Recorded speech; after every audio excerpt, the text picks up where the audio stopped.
The accusation of a witch hunt struck the Senate chamber with the familiar impact it always carried when Ilhan Omar voiced it, backed by the weight of absolute moral conviction.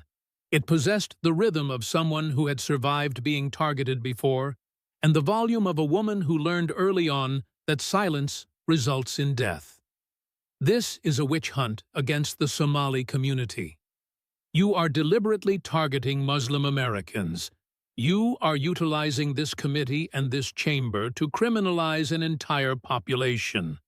This constitutes Islamophobia, and every American witnessing this should be horrified by the actions of this administration. She stood up, even though witnesses at Senate hearings are expected to remain seated. But Ilhan Omar had never really cared about what was expected of her. She pointed a rigid finger at the man in the presiding officer's chair, her voice filling the Russell Senate office building with the practiced anger that made her the most famous and controversial member of the House. The man in the chair was Vice President J.D. Vance, who sat with his hands clasped on the desk before him. He showed no reaction to the pointing finger. He showed no reaction to the volume. He did not shift his weight, reach for water, look at his counsel, or do any of the things people usually do when they are uncomfortable being yelled at. He sat the way a man sits who was raised in a home where shouting was normal, where his mother's boyfriend screamed and his mother screamed back, and the police came and went repeatedly. The only person who never raised her voice was his grandmother, who spoke softly because she learned in the hills of eastern Kentucky that quiet people are the ones others listen to. He waited until Omar had finished speaking. He allowed the silence to take hold. 2 seconds passed, then 3, long enough for the cameras to capture the contrast between her fury and his stillness. Then he spoke, and his voice carried the unhurried tone of Southern Ohio, Appalachian at the edges, the voice of a man who wrote a best-selling book about his own poverty and knew how to wield a story like a lawyer wields evidence. "Congresswoman Omar," he said, "I appreciate your presence here today. Before we move forward, I would like to share something with the committee. It is not in the briefing packet. It is personal." He paused, not for dramatic effect, but for memory. "I grew up in Middletown, Ohio. My mother was addicted to OxyContin and heroin. She cycled through rehab centers, relapses, boyfriends, and evictions so many times that by the age of 12, I had stopped counting. My father signed away his parental rights before I was old enough to comprehend what that meant. I lived with my grandmother, a woman named Bonnie Vance, whom everyone called Mama, who had left the hills of Jackson, Kentucky, with an 8th-grade education and a temper that could peel paint, because she was the only adult who stayed sober long enough to keep me safe. I ate government cheese. I wore shoes from Goodwill. I ate school lunch because it was the most substantial meal I would get that day. My town was dying. Steel mills were closing. The opioid epidemic was destroying families, and people I grew up with were overdosing in bathrooms and parking lots. I watched it happen. I lived inside it. He looked directly at Omar. "I am not lecturing you from a place of privilege, Congresswoman. I am asking you from the same place you came from poverty, from struggle, from a system that forgot people like us. The difference between us is not where we started. It is what we did with the chance America offered us. When this country gave me an opportunity, I put on a Marine Corps uniform and went to Iraq. When this country gave you an opportunity, you used your seat in Congress to call the September 11th attacks. Some people did something to compare the United States military to the Taliban and to author a bill that was exploited for $250 million in fraud. I am not targeting your religion. I am not targeting your community. I am asking you what your constituents in Minneapolis are asking. What did you do with the opportunity this country gave you? Silence. It was the kind of silence that recalibrates a room. It was the kind where 40 senators, 200 spectators, and a dozen cameras simultaneously understood that the hearing they expected was not the hearing they were going to get. To understand how they arrived here, the vice president and a congresswoman from Minnesota's 5th District, two people who had both known hunger as children, sitting across from each other in a room built of marble and mahogany, and 200 years of democratic tradition.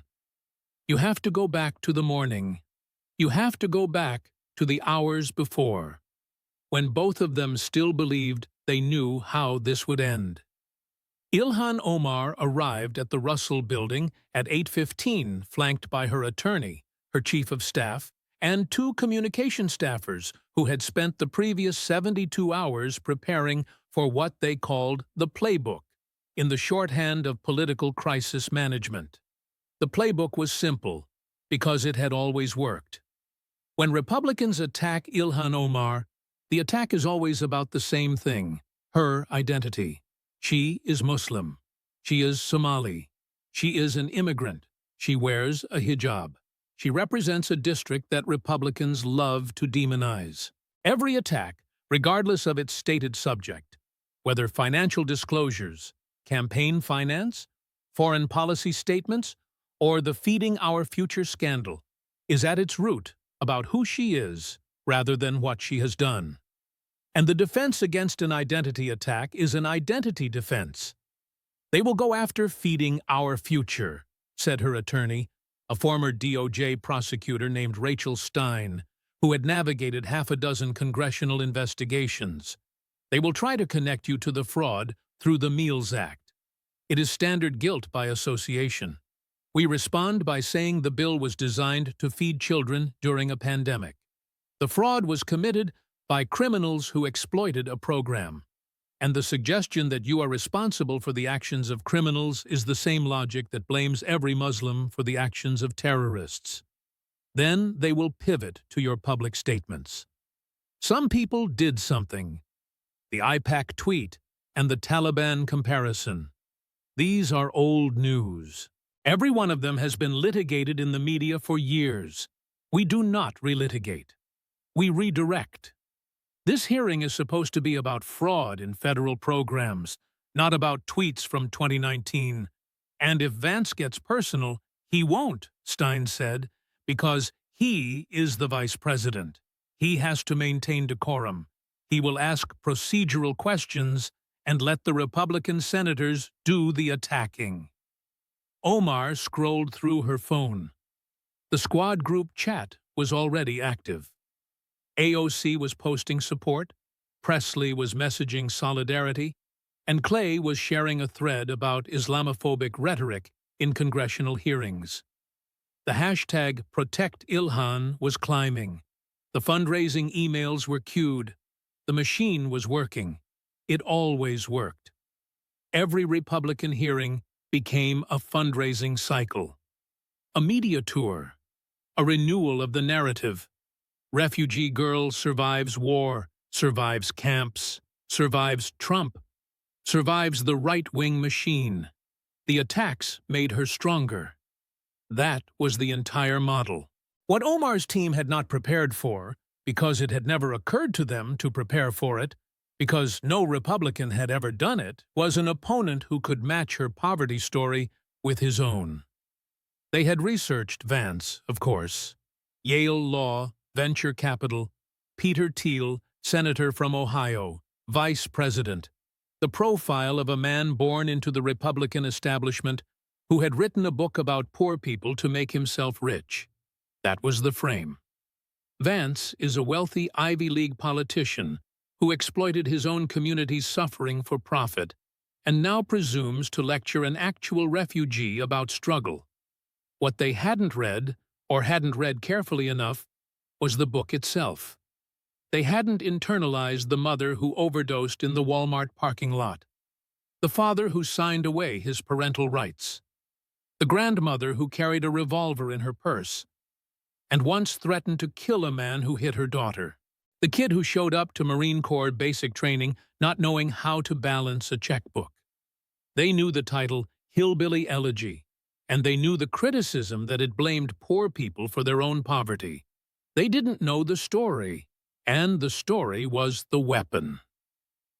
3 blocks away in a secure office in the Eisenhower Executive Office Building, J.D. Vance sat with his chief of staff and a legal counsel reviewing a folder that was notably thin.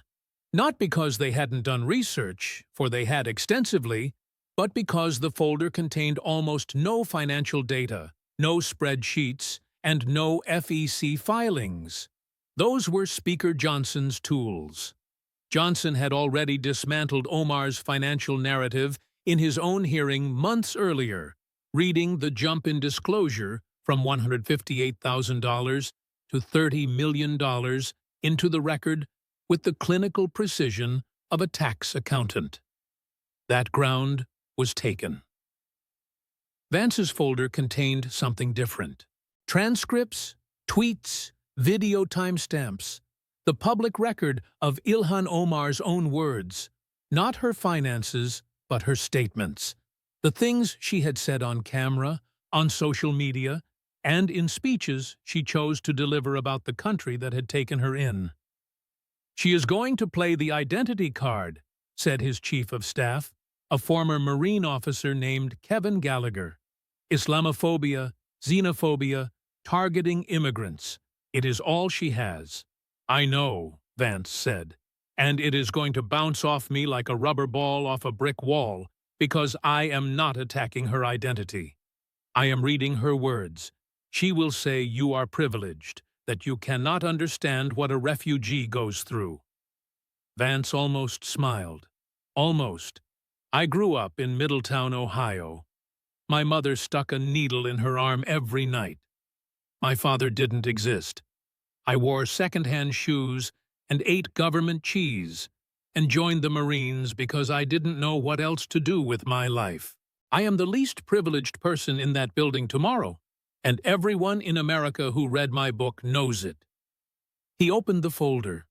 On the first page was a transcript of Omar's CARE speech from March 2019. The relevant passage was highlighted. CARE was founded after 9/11 because they recognized that some people did something and that all of us were starting to lose access to our civil liberties. "I enlisted because of 9/11, Vance said quietly. "A lot of kids did. Some of them didn't come home, and she called it, 'Some people did something.' I'm going to read that back to her, and then I am going to tell her about Mama." Mama, my grandmother Bonnie Vance, left Kentucky at 13 with an 8th-grade education, worked in factories her whole life, and never complained about America. Not once, because she remembered what it was like to have nothing, and she never forgot that this country gave her a chance. He closed the folder. "Omar came here as a refugee. My grandmother came to Middletown as a hillbilly. Same story, different ending. I am going to let America see both endings and decide which one they respect." Gallagher studied him. "You are not going to attack her." "No, I am going to tell a story, 2 stories, and the gap between them is going to do all the work." The hearing began at 10 o'clock. It was officially titled Oversight of Federal Nutrition Programs, Examining the Feeding Our Future Fraud and Systemic Vulnerabilities in Pandemic-Era Spending. The title was designed to sound bureaucratic. The content would be anything but. The first 2 hours were procedural. Witnesses from the Department of Agriculture, the Government Accountability Office, and the FBI's Minneapolis field office testified about the mechanics of the Feeding Our Future fraud, how organizations had submitted claims for millions of meals that were never served, how the money had been laundered through shell companies and real estate purchases and wire transfers to overseas accounts, how 70 people had been charged and more than 50 convicted in what federal prosecutors called the largest pandemic fraud in American history. The numbers were staggering. $250 million stolen from a program designed to feed children during a pandemic. The organizations were mostly clustered in Minneapolis's Cedar Riverside neighborhood, the heart of the Somali-American community that Omar represented.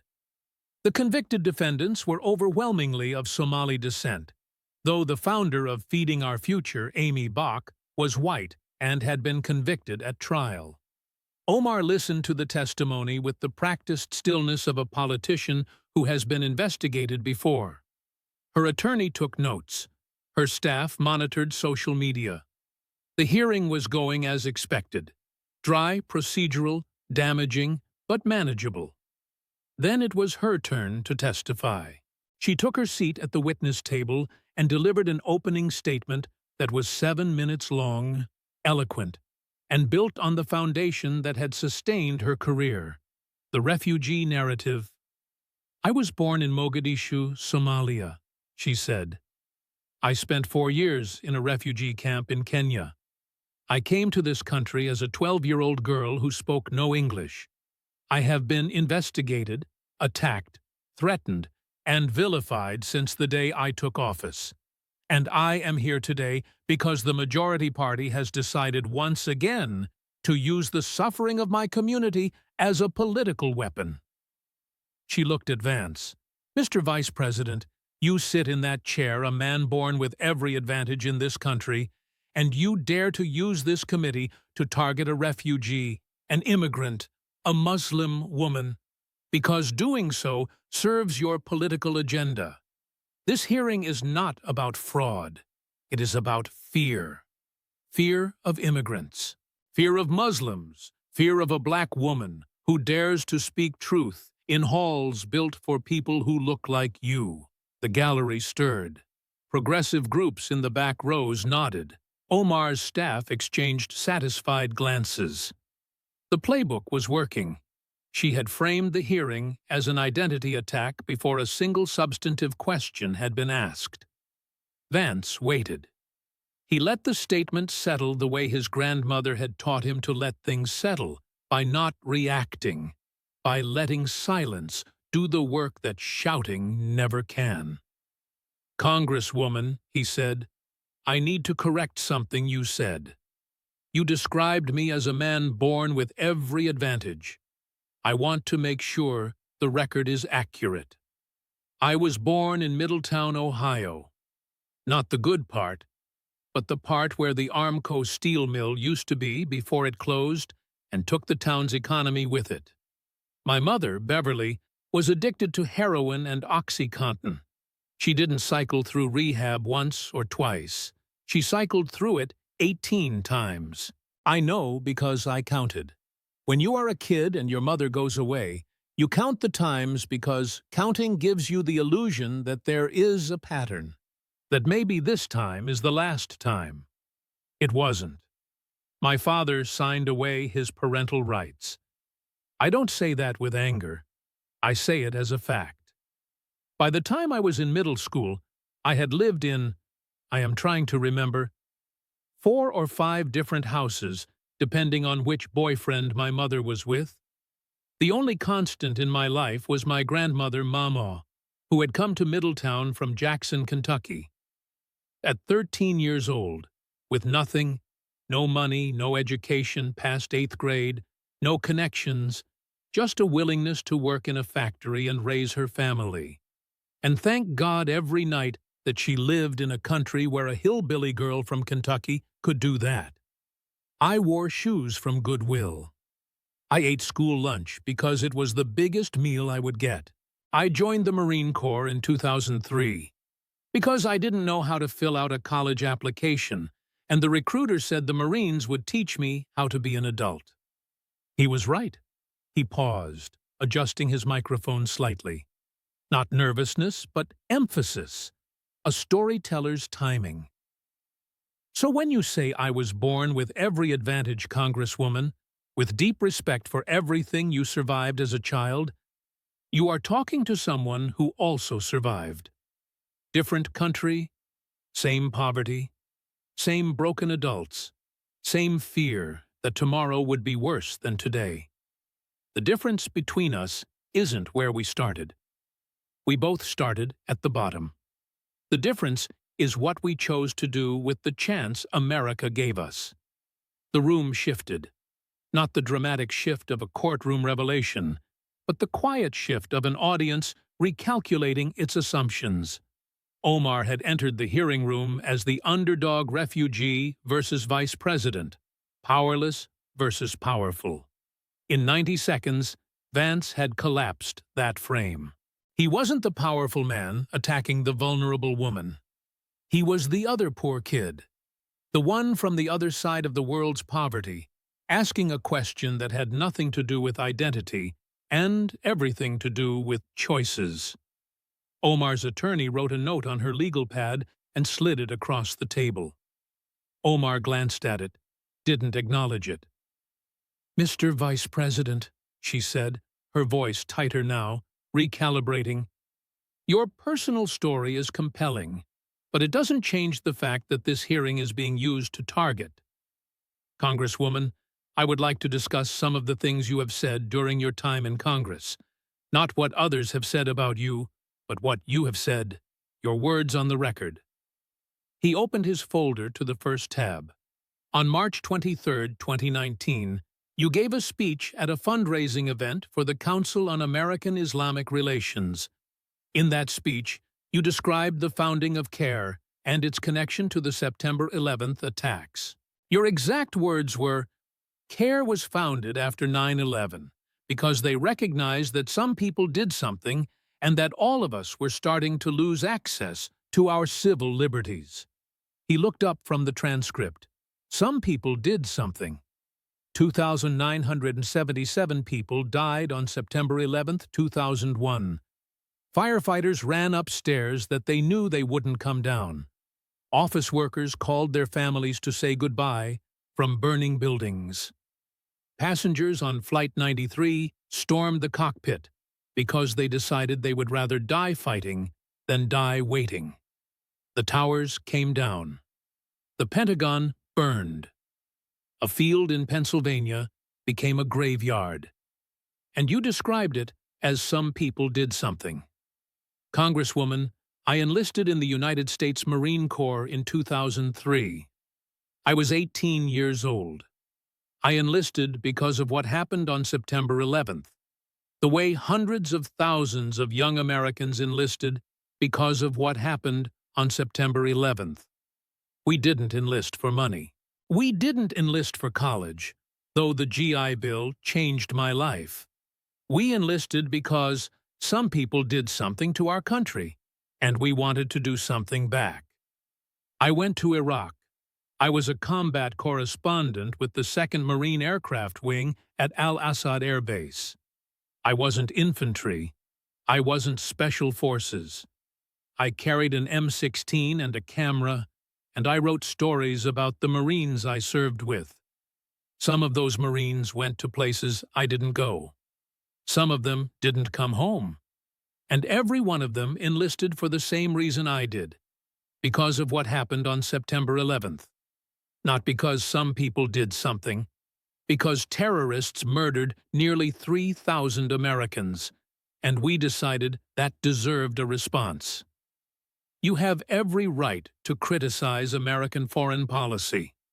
I exercise that right myself. I have said publicly that the Iraq War was a mistake. I have been critical of the war on terror's excesses. Dissent is patriotic. But when you describe the worst attack in American history, the reason my friends went to war as some people did something, you are not dissenting. You are diminishing. You are reducing the murder of nearly 3,000 people to a footnote in your own victimhood narrative. Omar leaned forward. I was talking about the impact on Muslim American civil liberties after 9/11. The surveillance, the profiling, the discrimination. Then say that, Vance said. Say the 9/11 attacks were horrific, and the response unfairly targeted Muslim Americans. I would agree with that statement. I would support that statement. But that is not what you said. You said some people did something. You chose those words. and the families of 2,977 people heard you choose them. He turned to the next tab. June 7th, 2021. You posted a statement on Twitter. I am going to read it exactly as it appeared. We must have the same level of accountability and justice for all victims of crimes against humanity. We have seen unthinkable atrocities committed by the U.S., Hamas, Israel, Afghanistan, and the Taliban. He set the paper down. You put the United States of America in the same sentence as Hamas and the Taliban. The country that took you in as a 12-year-old refugee, that gave you citizenship, education, a congressional seat. You placed it alongside terrorist organizations that stone women, that execute homosexuals, that ban girls from attending school. I served in the Marine Corps with men and women who fought the Taliban, who carried their wounded out of firefights with the Taliban, who came home missing limbs because of the Taliban. And you told the world that their country, the country they bled for, commits the same unthinkable atrocities as the people they were fighting. 12 members of your own party condemned you, not Republicans, Democrats. Jewish Democrats who found the equivalence offensive and dangerous. Speaker Pelosi issued a public statement saying that your comparison, and I'm quoting, foments prejudice. Your own speaker, your own party. You didn't apologize, you clarified. And there is a difference, Congresswoman, between apologizing and clarifying. Apologizing means you understand what you did wrong. Clarifying means you think the problem is that people misunderstood you. But they didn't misunderstand you. They read your words: U.S., Hamas, Israel, Afghanistan, Taliban. Same sentence, same moral framework. We understand perfectly. Omar's composure held, but her rhythm had changed. She was no longer performing the measured outrage of a prepared witness. She was reacting. And reaction in a hearing room is the beginning of the end. You are taking my words out of context to serve a political. I am reading your words in full, Congresswoman. I am not editing. I am not paraphrasing. I am reading what you wrote on your official account in your own voice for the public to see. If the context changes the meaning, please provide it. I'll wait. She didn't provide it because there was no context that made the sentence read differently. U.S., Hamas, Israel, Afghanistan, Taliban. The words were the words. Vance continued. His voice hadn't changed. It wouldn't change. That was the weapon, not volume, not aggression, but the steady, warm Appalachian voice of a man telling a story he'd been thinking about for a long time. February 2019, you tweeted that congressional support for Israel was, and I am quoting, all about the Benjamin's baby. When a journalist asked who you were referring to, you responded with a single word: IPAC. The implication that Jewish money controls American politics is one of the oldest and most destructive anti-Semitic tropes in existence. It has been used for centuries to justify persecution, exclusion, and violence against Jewish people. The House of Representatives voted 407 to 23 to pass a resolution condemning anti-Semitism. 407 members of Congress of both parties found your statement sufficiently troubling to merit a formal resolution. Your own leadership, Speaker Pelosi, Leader Schumer, Whip Hoyer, publicly called on you to apologize. You did apologize, to your credit, but then you were removed from the House Foreign Affairs Committee in 2023 by a vote of 218 to 211. Not because of your religion, not because of your ethnicity, because of a pattern of statements that your own colleagues found unacceptable. Congresswoman, you demand, rightly, that Americans take Islamophobia seriously. I take it seriously. It is real. It is harmful. Muslim Americans deserve to live without fear and without prejudice. But you cannot demand tolerance for yourself while trafficking in prejudice against others. You cannot ask America to protect your community while you deploy tropes that have been used to harm the Jewish community for 1,000 years. Tolerance is not a one-way street. Omar's attorney placed a hand on her arm. A signal, don't respond. Let it pass. Move to the next topic. But Vance was already there. Now I want to talk about why we are actually in this room today. Not your tweets, not your speeches. The $250 million. He pulled a document from his folder. A timeline, dates, dollar amounts, names, all drawn from federal court records and the Department of Justice's public filings. In 2020, you authored the Meals Act. The purpose of the legislation was to expand access to child nutrition programs during the COVID-19 pandemic. The goal was good. Feeding children during a crisis is something every member of Congress should support. But the bill reduced oversight requirements. It expanded the number of organizations that could access federal food funding without the verification processes that had previously been in place.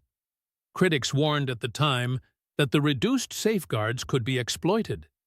You pushed the bill forward. What happened next is now the subject of the largest pandemic fraud prosecution in American history. Feeding Our Future, a nonprofit operating in your district, in the Somali American community you represent, submitted claims for millions of meals that were never prepared, never served, never existed. The money was laundered through shell companies used to purchase luxury cars, real estate, jewelry.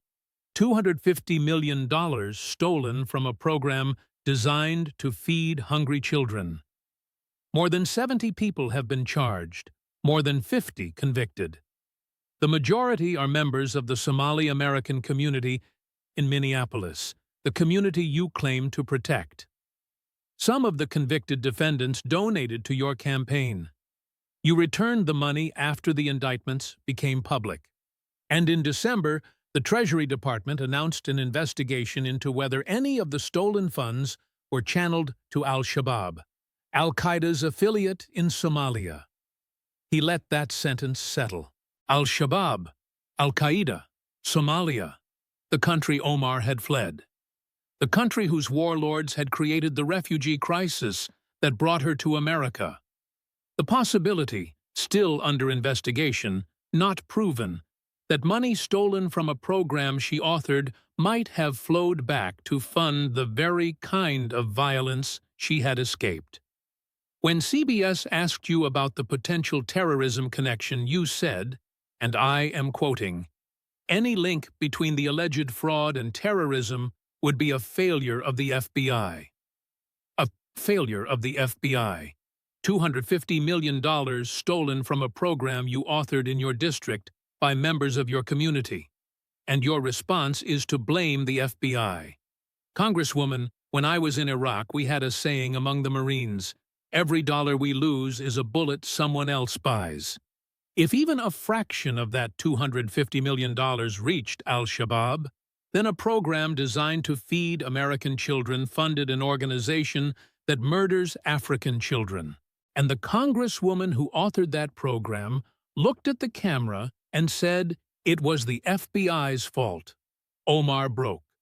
Not the way politicians usually break. Not with silence. Not with a lawyer's hand on her arm. She broke the way she always broke, which was forward into the fight. Voice rising. This is racist. This is Islamophobic. You are sitting in that chair targeting a Muslim woman, a black woman, an immigrant, a refugee, because you cannot accept that someone like me has a voice in this government. You are criminalizing my community. You are demonizing immigrants. And you, a man who wrote a book about how poor white people deserve sympathy, but immigrants deserve suspicion. You have the audacity to sit there and lecture me about gratitude. The hearing room crackled.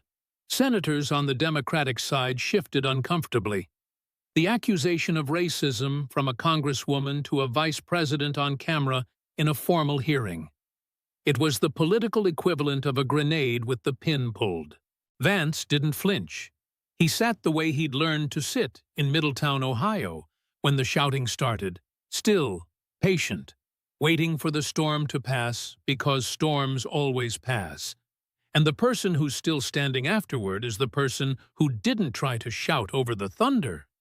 When the echo of her voice faded, he spoke quietly. The Appalachian warmth returning to his voice like heat, returning to a room after a door has been closed against the cold. Congresswoman, let me tell you about someone. He wasn't reading from the folder anymore. He was speaking from memory, from the place in his chest where the story lived. Her name was Mama, Bonnie Vance. She was born in Jackson, Kentucky, in the hollers of eastern Appalachia, where the roads were dirt, and the houses didn't have indoor plumbing, and the only way out was to leave. She left at 13. She walked out of those hills with nothing. No money, no diploma, no connections, no plan. She got to Middletown, Ohio, and she got a job in a factory, and she married a man who drank too much, and she raised children who struggled, and she raised a grandson who didn't know how to fill out a college application.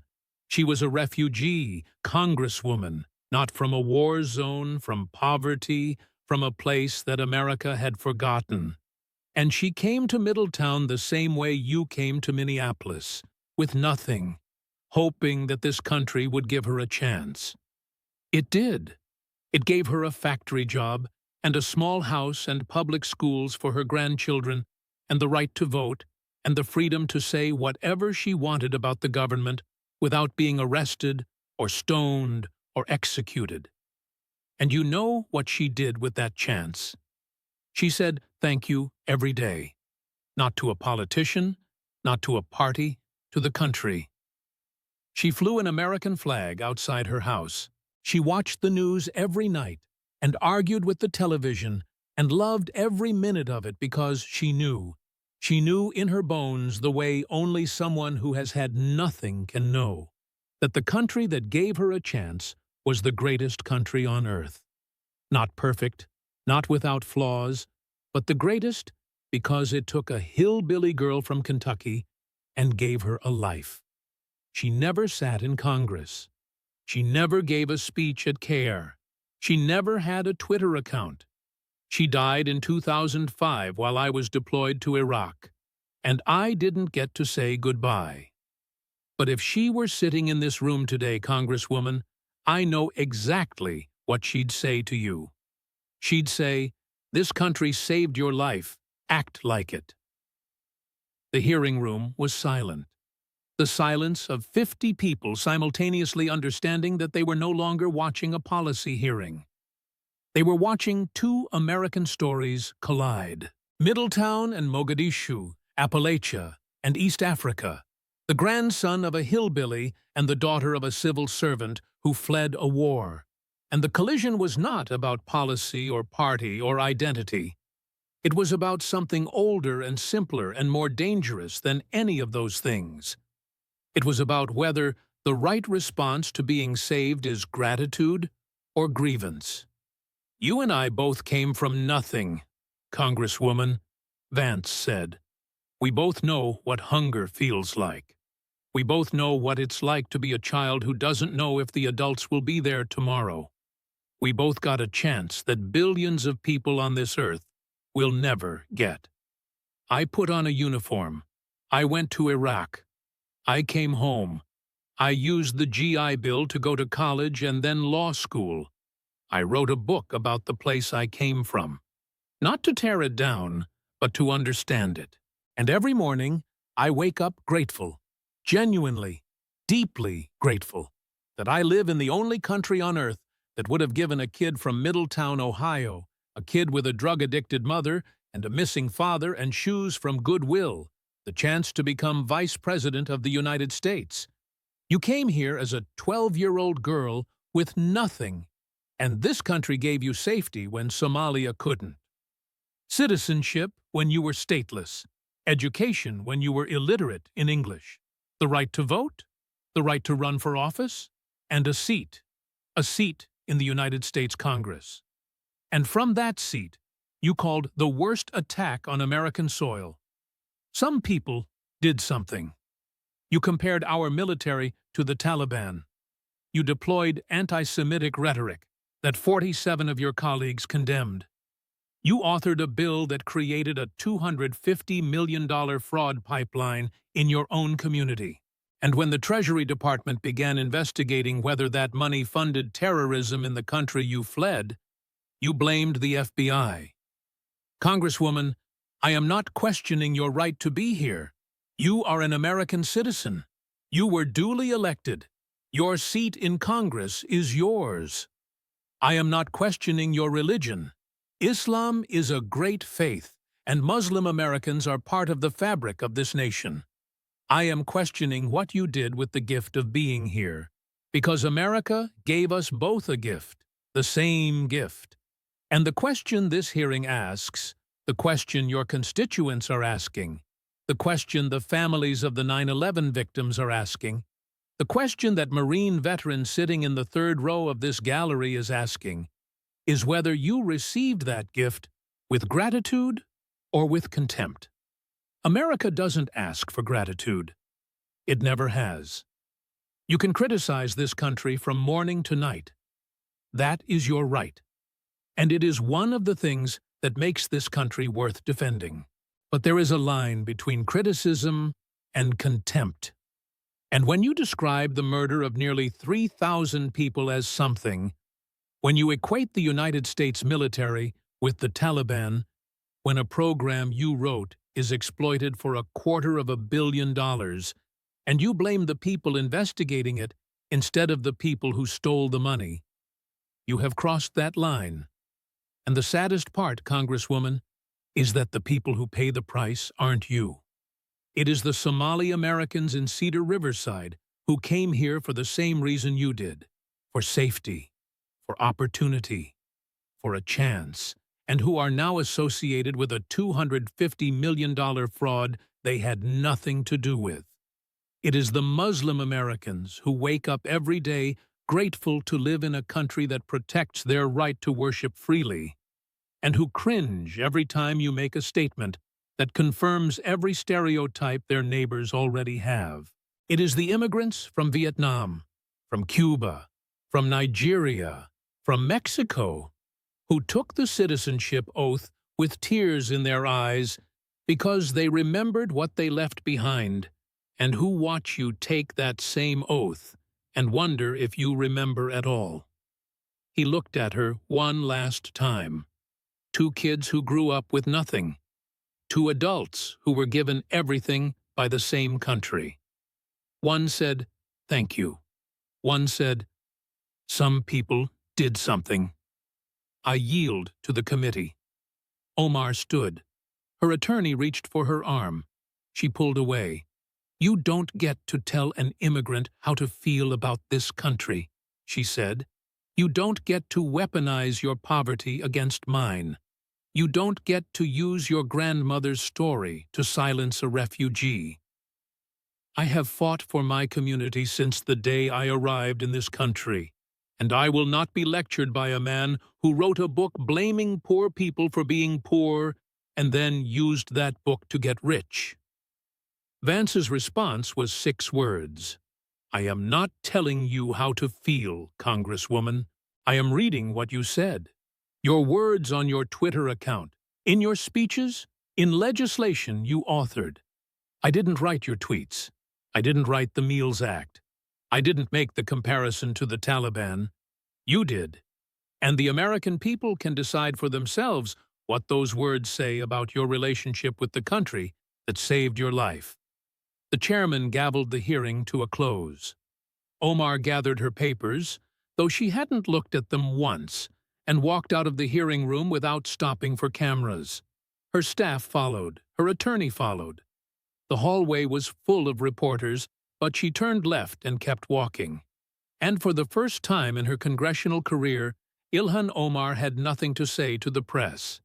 The clip traveled the way all clips travel now, in fragments, each optimized for a different audience and a different emotional frequency. The first fragment was the Mama story.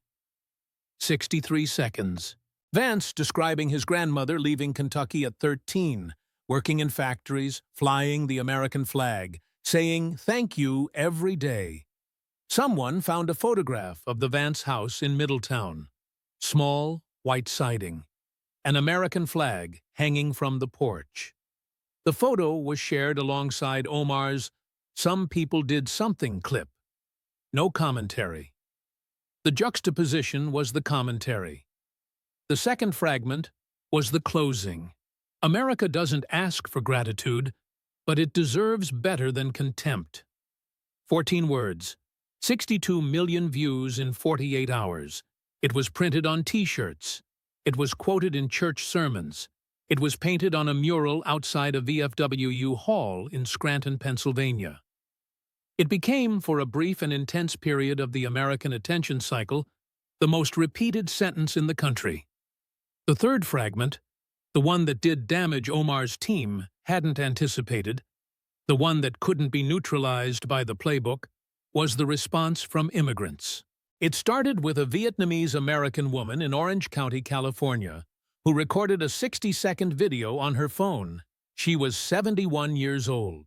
She had come to America in 1979 after the fall of Saigon in a fishing boat with 37 other people. She spoke with an accent and tears in her eyes. I know what it means to be a refugee.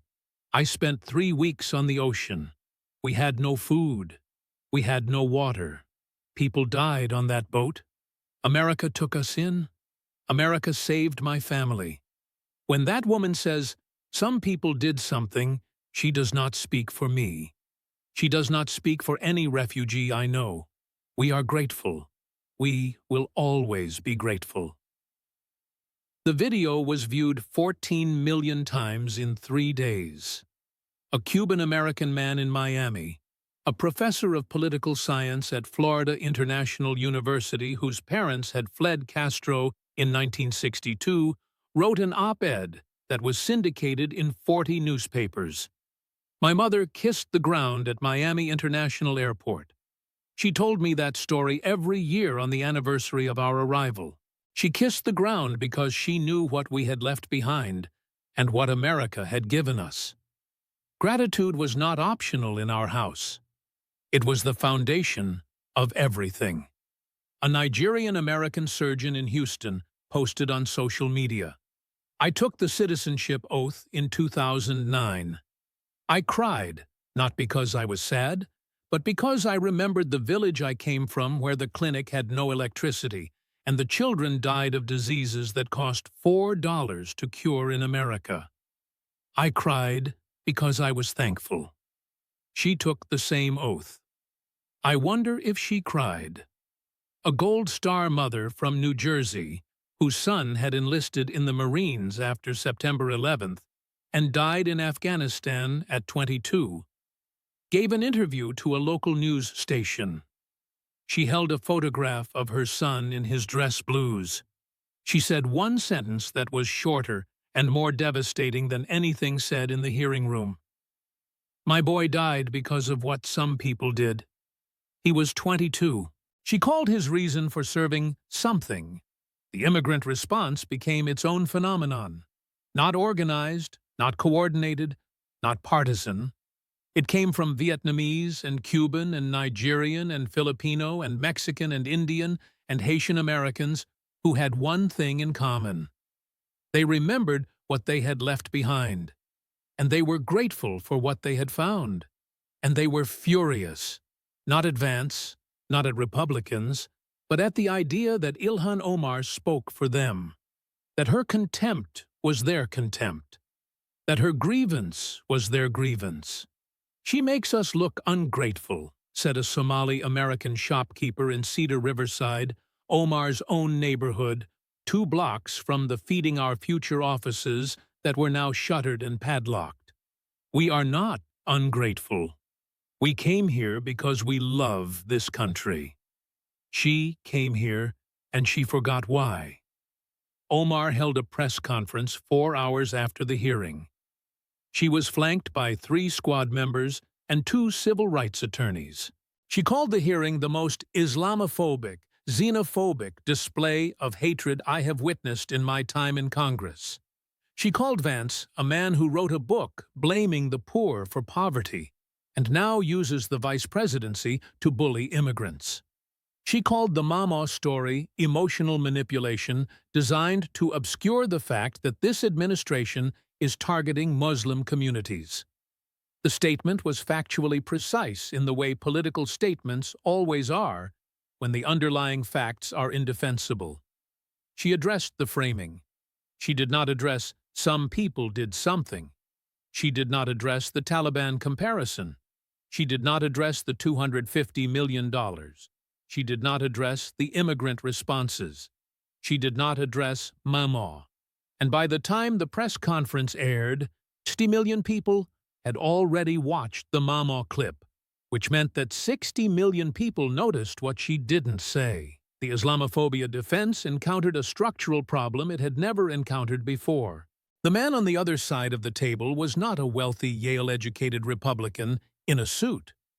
He was, or he had been, a kid from Middletown, Ohio, who wore Goodwill shoes and ate government cheese and joined the Marines because he didn't know what else to do. He had deployed to Iraq. He had used the GI Bill. He had climbed out of poverty the same way immigrants climb out of poverty, by working, by serving, by refusing to quit. And when he spoke about gratitude, he spoke from the same place Omar spoke from experience. You can call a rich man's patriotism privilege. You can call a powerful man's gratitude performance.